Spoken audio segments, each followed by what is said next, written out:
This episode of Power Women of the Trades is also brought to you by Forrest Perry of Forrest Perry Digital Marketing. Want to generate more leads for your service business? Trust his team to deliver quality new customer leads and protect your brand online. Check out perrymarketing.com today.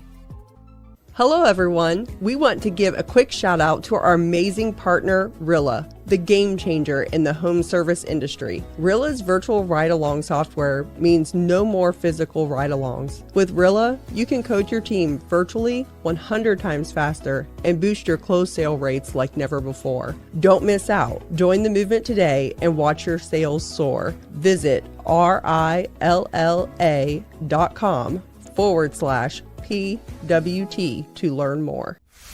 Most businesses' online presence is boring, and by being boring, they're losing out on potential sales and customers. Being interesting and exciting is what draws customers in and gets them to buy from you. But it's hard to be interesting online when you're focused on running your business and taking care of your customers. It doesn't have to be this way. We have the key to unlocking the solution to your problem. Key Heart Marketing can help take your business from boring to brilliant on social media. We can vouch for them. They run our podcast socials.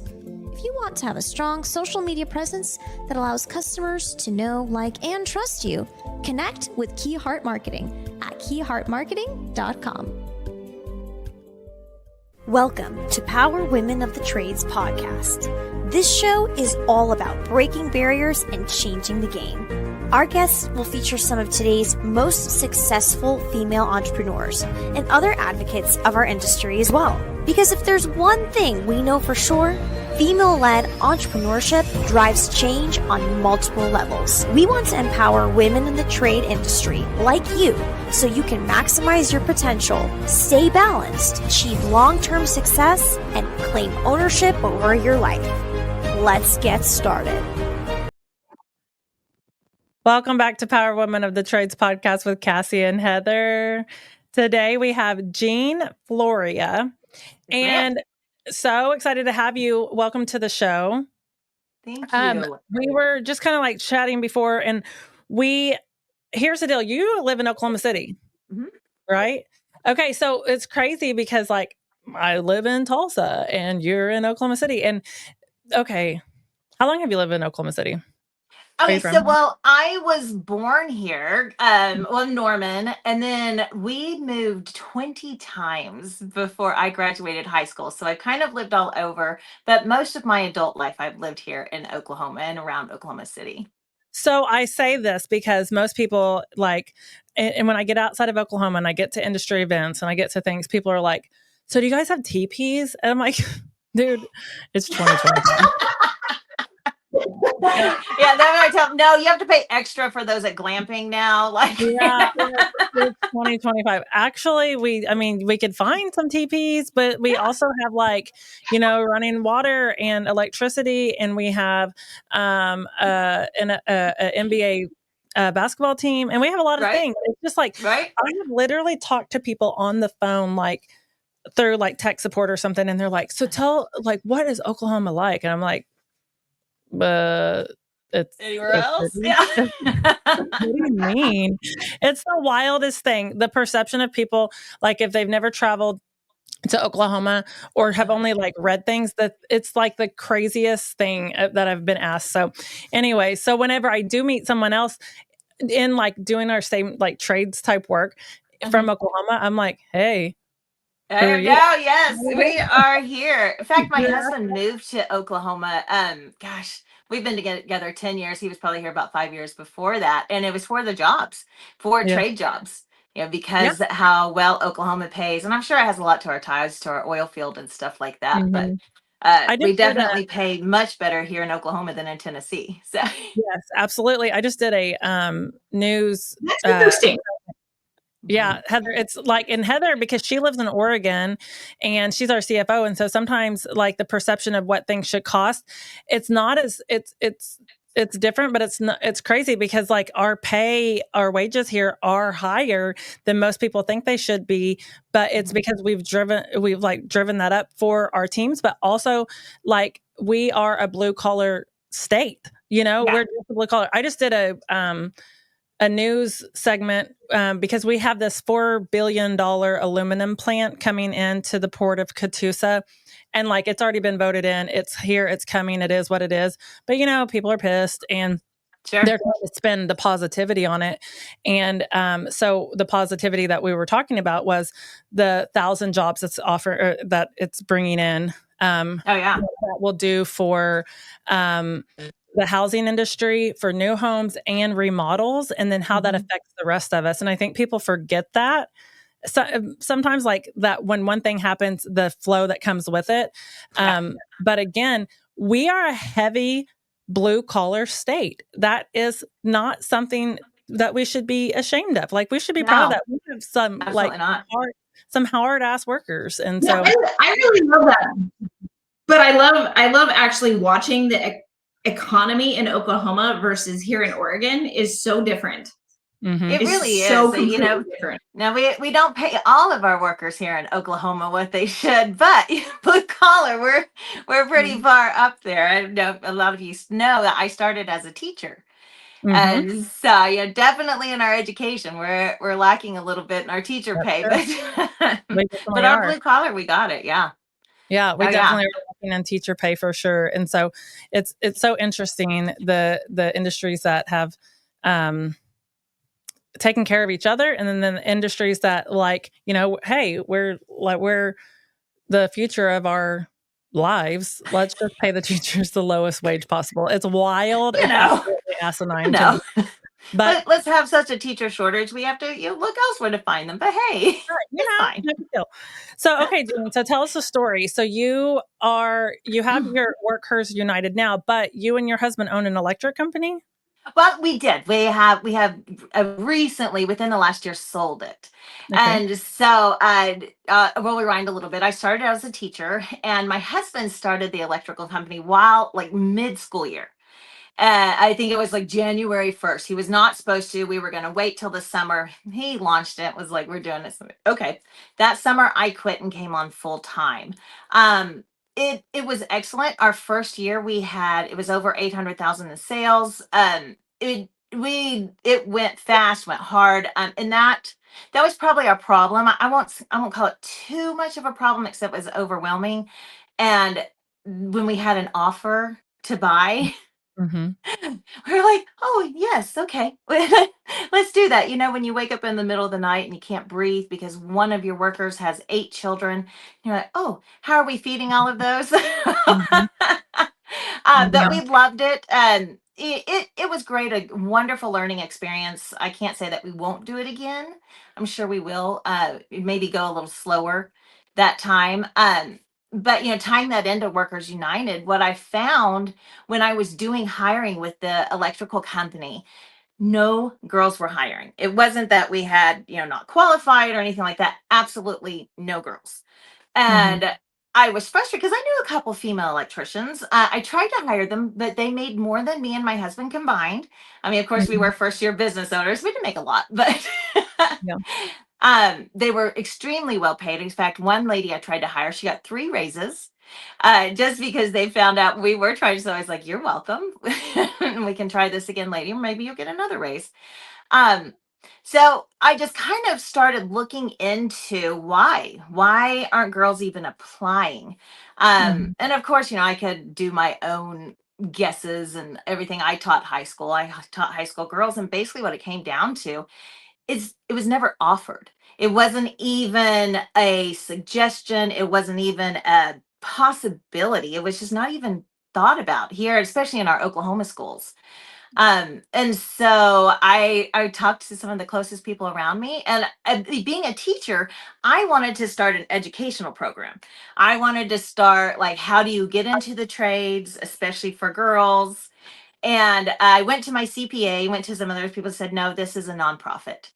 I said, you need to help girls get into the trades. We need to set the precedent. We need to raise money for them. It's expensive You know, it's nothing like starting a business or starting something else, but you ladies know the first day you arrive on a job in the trades, you're expected to be completely tooled out and Right. have all of your tools. So, you know, young girls, I know we had a gentleman, he got his tools stolen at our house. So we felt like we needed to replace them.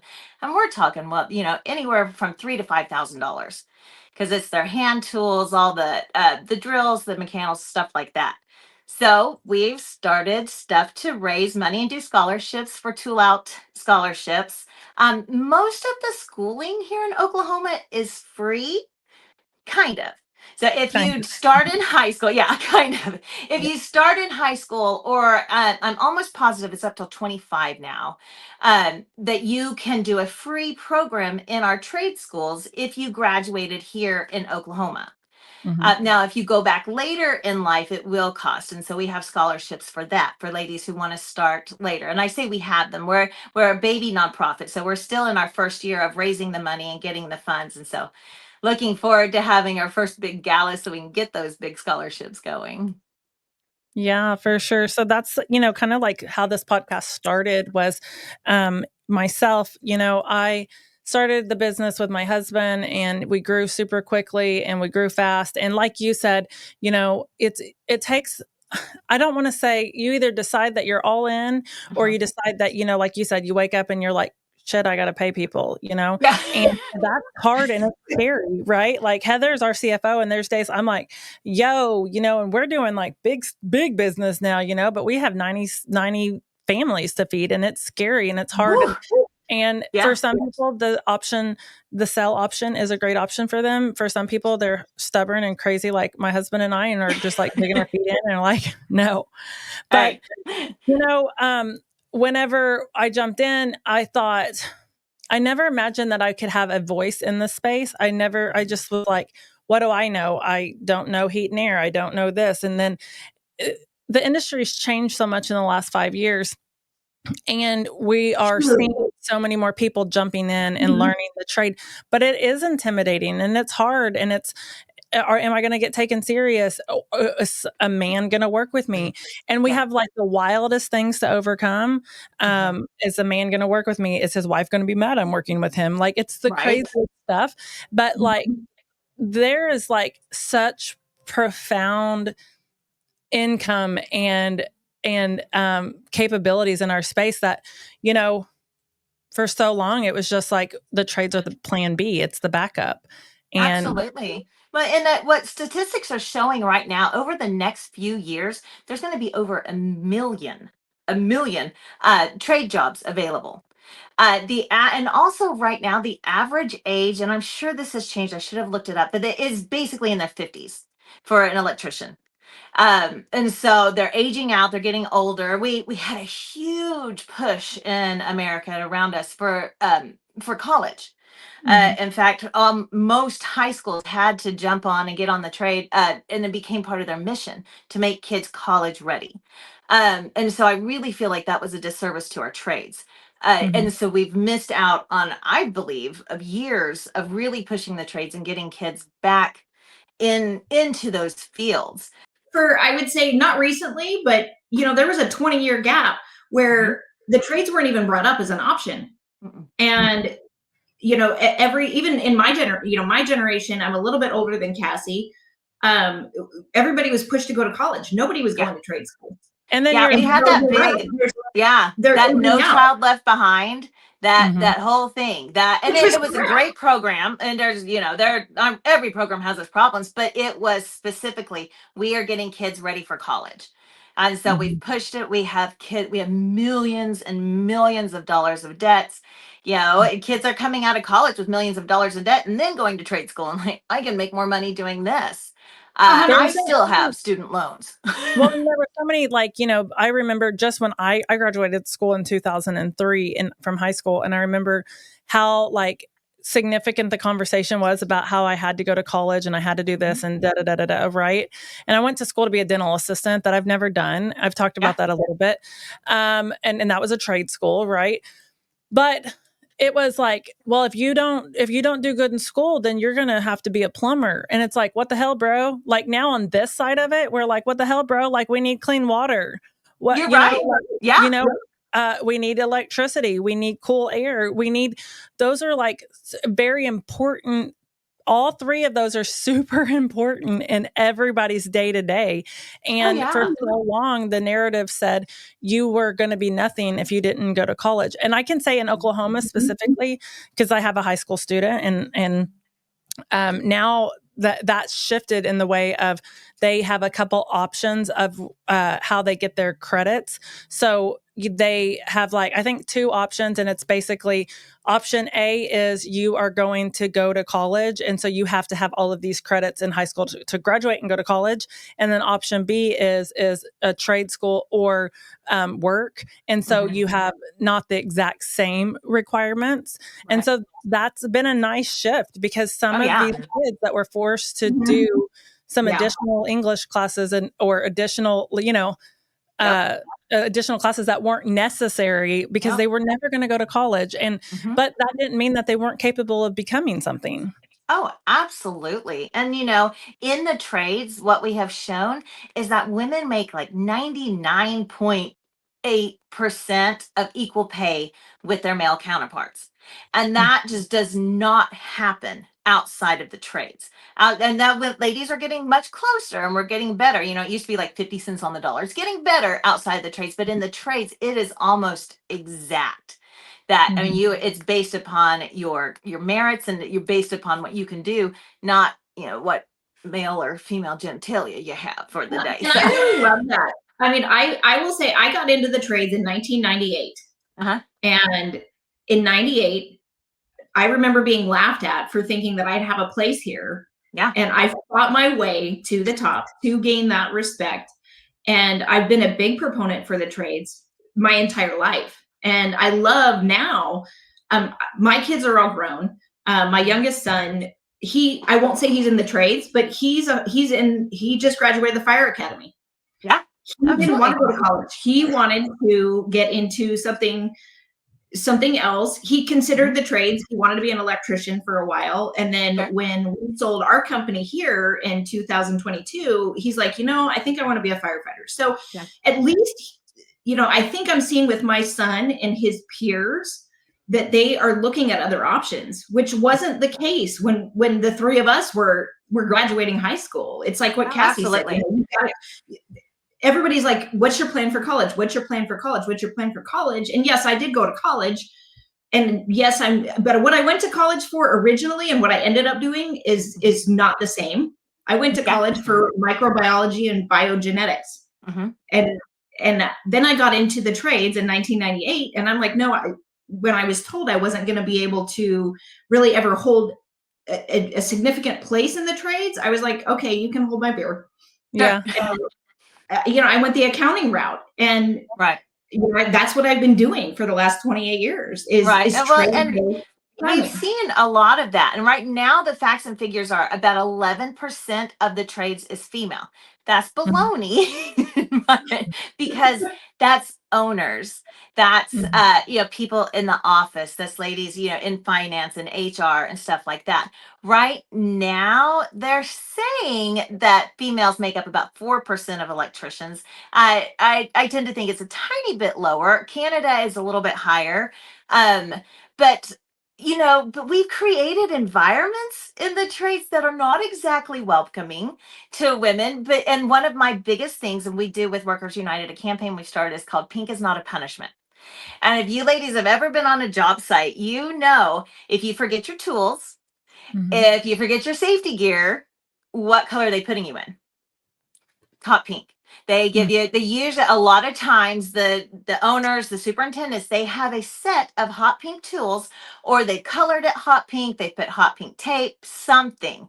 They have made it hot pink, and you have to use those tools for the day if you forget your stuff. If you forget your safety gear, you're getting the hot pink vest, you're getting the hot pink hard hat. So my own husband's done this. And what's funny is ladies on our board with Workers United and their construction companies I was like, ladies, we have to stop this tradition. We have to, we have to change this mindset. So now we've kind of jumped on the train with the mean girls. And so every Wednesday we wear pink now. And we're taking that back, and it's a whole campaign of pink is not a punishment. So every Wednesday now we wear pink on Wednesdays to do that. I love that. Before our company sold, we would do the same thing.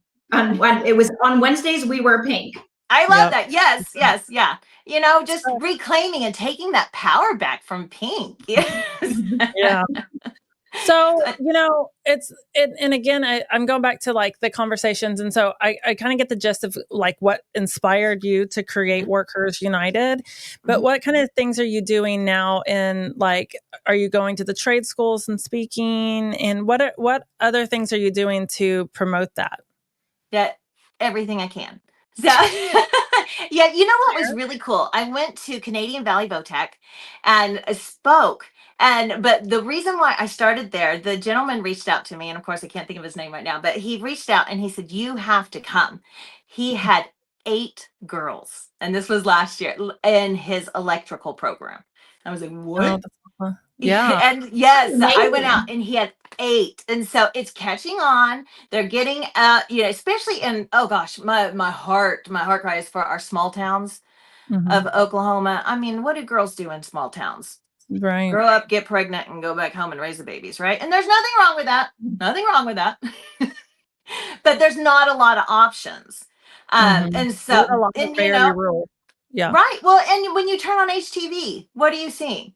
Female contractors, females, the ladies in the house knocking the walls down, all of that. HGTV in the trades is hugely female. And also with the WorkHers United, I was going to meetings and stuff for ladies in the trades or anything like that. And when I showed up, they all looked like me. They were all in business suits, heels. I don't wear heels, but, dressed up nice at noon. And we would usually go to like country clubs for lunch. Workers can't go to that. Our female electricians, our female plumbers aren't packing up their stuff in their dirty clothes and going to, country clubs in the middle of the day. So that was another thing we knew when we did with our WorkHers United. It has to be for them. This is for the actual workers. And of course, everyone's welcome. We can have the leaders and everything. But when I make our meetings, it is around times that the ladies can come that they're not going to be on the job site. So what we're doing, we're trying to raise money. And that is our biggest goal right now. And the first thing we're raising money for is scholarships for the ladies for tools. And we're very excited because we're working with Hot Pink Tools. In fact, it was Milwaukee who has reached out to us because they're doing the new, the hard hat helmet. And they launched all the colors, but they didn't do hot pink. I went and visited with a rep, and he said, it takes about 500 to do a special order. I said, well, that sounds like a great number for you to start with. Yeah. I said, here's my logo if you want to put it on the side.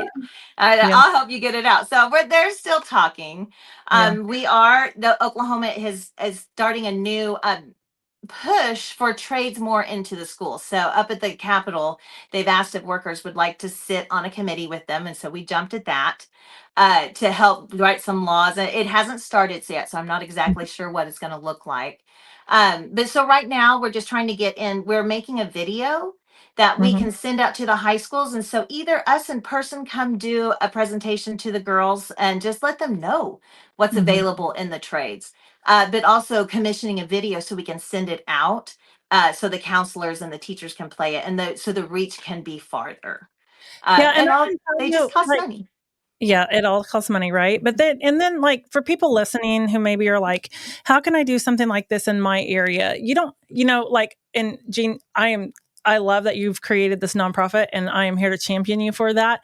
And it's hard as hell. And so like we're rooting behind you, but we can all make an impact in our direct community without that, right? Like you're creating something that's going to be able, it's going to go huge. And I can't wait to see that do that. But often sometimes when we all listen to things, we're just like, well, I can't do that. I can't in California, I can't create a nonprofit and I can't do this. You don't need to. Here's what you do. Call the schools and ask if you can come speak. Call the trade schools. I had made such a voice for myself. I had worked for so long on my personal brand that I'd made such a voice for myself for speaking for women that I get invited to the most random things now. And I am so grateful for that opportunity. Last spring, Kaylee and I went and spoke to Kaylee, like 50 girls at Tulsa Tulsa Technology School. And all of those girls were brought in literally just to show them the opportunity. We were there. There were firemen there. There were police there. It was all of these girls that just didn't know what they wanted to do when they graduated, and they were about to graduate. They hadn't made a decision. And so we got that opportunity to stand up and just show, and we brought equipment, and we brought some of our female employees that work in the field, and they just got to speak to them and show them. And there were so many, I remember this one girl that talked to us, and she was like, I didn't even know, like, we live in this apartment, but I didn't know that we had one of these. Like, she didn't know where the air even came from. Yeah. You know what I mean? Yeah. And so we're talking about the furnace or the air handler, because it was likely an air handler in her apartment. And we're talking about filters. And it was like watching these young ladies, just like their minds kind of be like, whoa, duh, we need that. And so, or this is an opportunity, because for so long it's like, well, if you're not going to do that, and like, you're going to go to trade school, go be a dental assistant or do hair. It's like, they're not all wanting to do that. That's, and so, I have to tell you, when I went to the trade school, I showed up as me, and as I think I had on a hot pink skirt. I remember I did have on fishnet, like I did, because I had on my pink combat boots. So I had I had to have the fishnet stockings. I mean, but that's just me. I'm like, you will see me coming a mile away. I fucking terrified those girls. They were terrified. If they had to become an electrician or go into trades and look like me, it wasn't happening. Yeah. And I mean, they only spoke to my husband that day. I took all the hot pink hats. I took all the hot pink hats back home, because they took all the other colors. And so, I mean, I realized too, I'm not my target audience. And I had to realize, and I had to change, how I spoke. I can't change how I dress. That's just me. But, making it where the girls can hear it. Another thing I really encourage young girls to do, change their algorithms. We all are watching TikTok. We're all watching YouTube. Type in the words female electrician, female plumber, and then, but take it a step farther, how to open your own trades business. Because I also teach the girls, you do not want to be in the trades for the rest of your life. Well, you want to be in the trades, but you don't want to be in the field. Right. And within the first 8 to 10 years, you should be working on opening your own business. You should be studying, how do we do this? How do we get our LLC? What are the steps we need to take? And so when you're watching your TikToks, when you're watching your YouTubes, that you type that in, and those are coming up. So, instead of just hearing all your random, fun things, you can have a little bit of that. I wrote put that in. Change your algorithm, because there's so often, I'll send my son a TikTok from a time to time, and he won't open it, and he'll be like, you're going to mess up my algorithm because I don't, and so, but that's so true. Like, when he's prepping for the ACT, I would send, all I was seeing was ACT, because I'm talking about that with him. Yeah. And you're looking it up. And he's like, I do not want my algorithm to be all ACT. Like, I get on TikTok for fun. Yes. Yeah. My husband sends me stupid shit. I'm like, no, that's all I see. Yeah, but that's true. Like, if you have to be immersed in it to understand it and become it. And so change your algorithm. That's a really good point that I wrote down. So I actually really love that, because I think if we put that, like, plant that seed with our youth, then, I mean, it's something they've never thought about. And when I was raising my own son, I constantly would talk to him about what we were doing in the business and how we were growing the business and issues we ran into, and really exposing them to, the bigger picture of the trades. It's not just going out and serving that customer. The business side of it is important to understand as well, especially, like you said, if you want to get out of the field at some point, you kind of have to see the back end of it. And we've been working with that at Quality in developing some of our leaders that are in the field who want to get out of the field, and giving them the opportunity to be a leader in the field as we kind of groom them for the next position in their career. Yeah. And I love what you're saying is, like, you're wanting to to speak to the workers, the ones that are doing the hands-on. But I would challenge you too to like think about, because there's so many people that work for our specific company that may not ever work in the field, but they have so much value and know so much about the trades but there's like so many of every single one that works here. I have asked on a on like at one time or the other, did you ever imagine that you would work in the trades? Kaylee, for example, is our director of marketing, and she went to college at OBU, and I interviewed her. I always say from her dorm room. She's like, it was my apartment. And I'm like, it's a better story when I say dorm room. But she was still in college, and she came in as basically our first marketing person in-house. And I ask her all the time, did you ever think you'd be doing this? And she'd be like, no. She thought she in marketing was going to go into, sports or for a boutique or for something the frilly, right? Because that's what a lot of people visualize as marketing. And they didn't necessarily visualize marketing for the trades or our dispatchers, when they became whatever. And now that they're making critical decisions in the trades business, and it's not just like they're clicking buttons, they're literally making critical decisions for customers, for parts, and doing those things. And when you think about like, just applying for a job and oh, I'm just going to go do this office job, it's way bigger than that. And I think that a lot of the times, these anybody who applies for that, it's just like we had no clue that opportunity existed in the trades. Oh yeah. Well, and I can always tell when I'm on a job site, I can tell if a woman has put a plan together, if she's, who's in the back office, because things will just kind of run a little smoother. One of our biggest, our first commercial job, they sent out the head engineer, and it was a woman. And I remember coming in that day and I was like, oh, I'm fangirling all this stuff and following her around. And at the end, I went to my guys, I was like, guys, it was a girl. Like, what do you think? And we were with multiple crews, and they looked at me and they said, yeah. And I mean, they weren't. And they said, we really like when she comes. They said that we really like when it's her and not the guy. And they said, number one, she doesn't yell at us. Number two, she makes lists and she leaves it for us. And they're like, and number three, we just feel better when she leaves. We feel better about ourselves. We feel encouraged. So I was like, well, it's just like, project managers that are female that become project managers in the construction space. That was often considered to be a man's job as well. And so, because it was construction, but that's not really what it has to be anymore. And so I just think, really validating and talking about all the opportunities across the board. One specific lady that I'm working on getting on the show is our territory manager for Johnstone, and she comes and she's here, 2 or 3 times a week. And she, I know she's amazing in sales, and she knows all of the equipment and she knows all of the parts. And if you think about it, it's just like, did you ever think, when you were just that girl sitting in high school, that this would be what you would become? And the answer is always no, because I was supposed to, it's like when I hate that, obviously, because time goes so quickly. I hate that we have to have kids make decisions at 18 years old of what they're going to do forever, because who's really capable of that at that age? No, and I don't think anybody really. I mean, that's a tough. At 18, you don't have any life experience, right? Well, their frontal lobe's not even fully developed. Yeah. You're supposed to decide what you're going to do for the rest of your life. I don't think so. Just like with Haley, our daughter, now she's almost 10, and I'm asking her questions all the time, like, what do you want to do when you grow up? And the answers, and think about, it was just back to school season, and everyone was seeing, they would write it down, what do you want to be when you grow up? And it's like a mommy, a police officer, a doctor, a lawyer. It's like, it's still those things. Yeah. Oh, yeah. Right? So we got to start young. And I'm talking to our daughter at 9, and she's like, I don't know. What can I be? I'm like, you could be a dispatcher.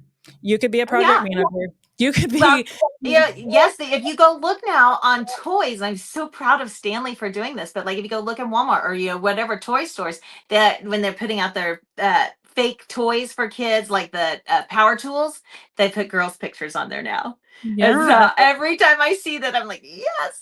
Yeah. So yes, my granddaughter is almost 2. She has power tools. She has screwdrivers, everything. She has a little workbench. No, she can do it. I mean, but she has it all. She has a kitchen and play sets too. So I mean, Yeah. I love that though, because I mean, you know, we used to just like the tools were for the boys and then the kitchen was for the girls, and it's not that way anymore. I love that.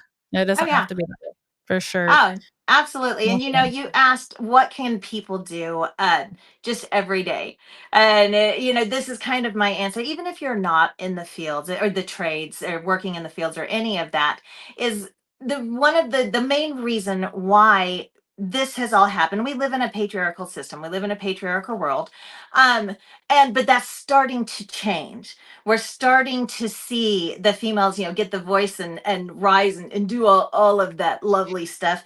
And so I asked the ladies around me today, I said, what are ways you fought today? What fought the patriarchal today? Or what ways did you fight the patriarch today? Let me say it correctly. And one of my favorite ways is to act shocked when men hold positions of power.